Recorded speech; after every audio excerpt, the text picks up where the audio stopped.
Hi everyone, our presentation today is about understanding international students' social cultural adjustment in Canada from theoretical and empirical perspectives. So my name is Caddy, I'm from Faculty Inventage, Faculty of Social Work, University of Toronto, and many thanks to my co-author Trish and Kristen for helping me with this presentation. So the first part of this presentation is background and rationale.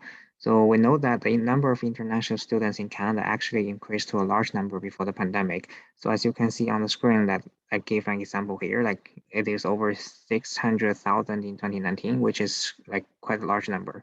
As temporary a resident with precarious status, like international students' well-being has not received enough attention in the literature, especially during the pandemic, where they have been excluded or even discriminated against by society.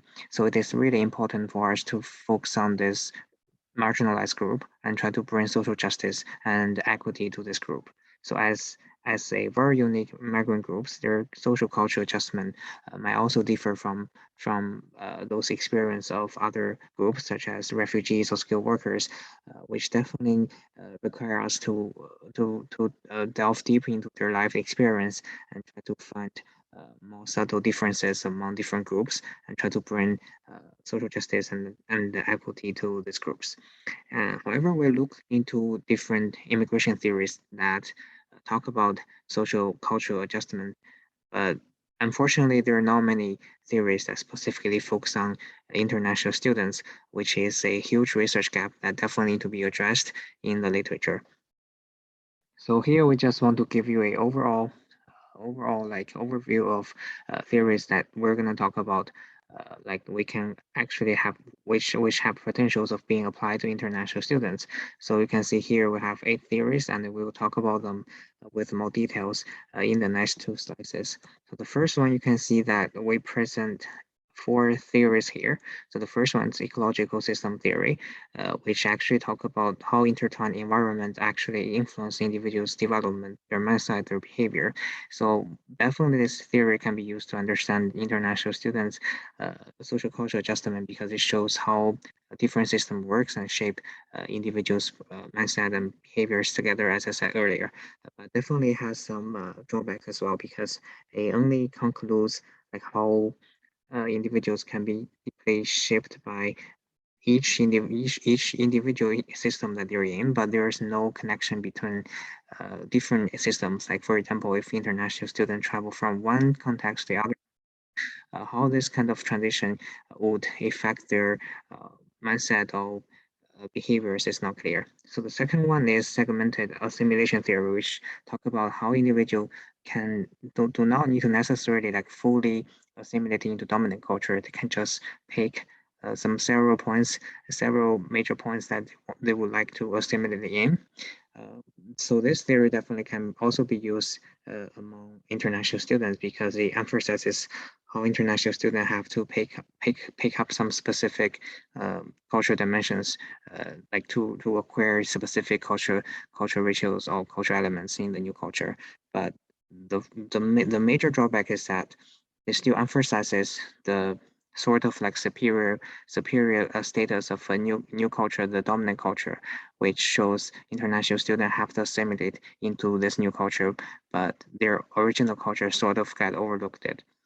So the next one is subculturation theory, which is very popular recently because it talks about how individuals should interact between these two cultures, their heritage cultures, new culture, and try to find the optimum point to get a balance.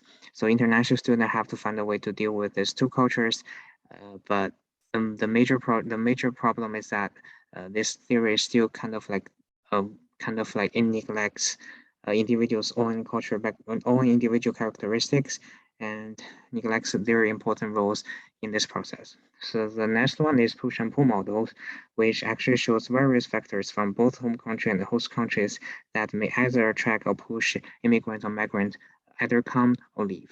So it explains why international students choose to study in host country or why they choose to come back after they graduate. But the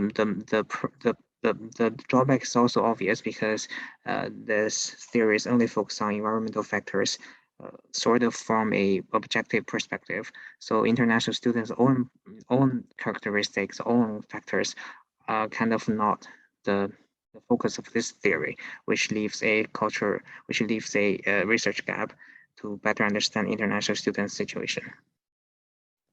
So the next slide shows actually the other four theories. You can see the first one is cultural learning theory, which emphasizes how culture is a learning process. So international students need to culturally learn the new culture, but definitely there are some drawbacks because their own culture background, their own original culture is kind of neglected. So it's regarded as not important compared to this new culture.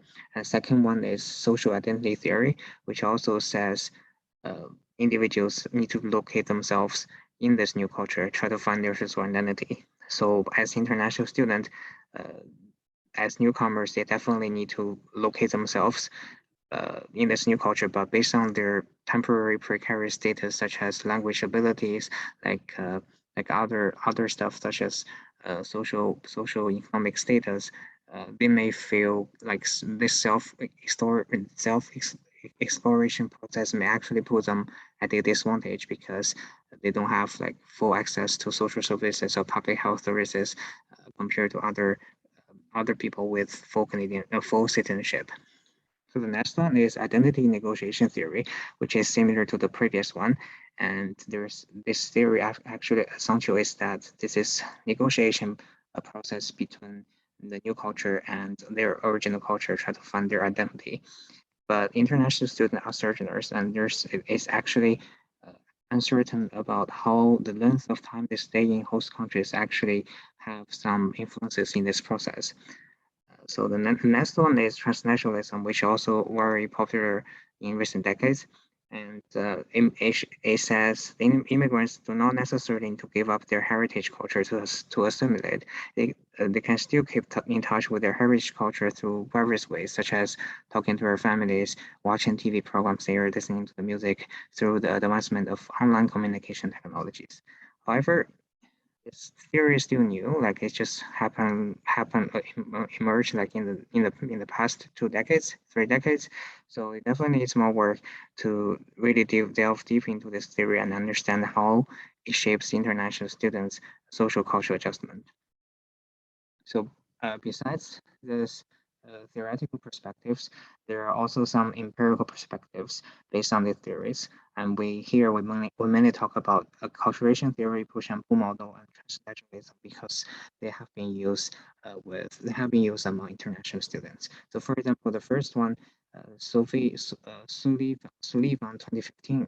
Forgive me if I pronounce the name wrong.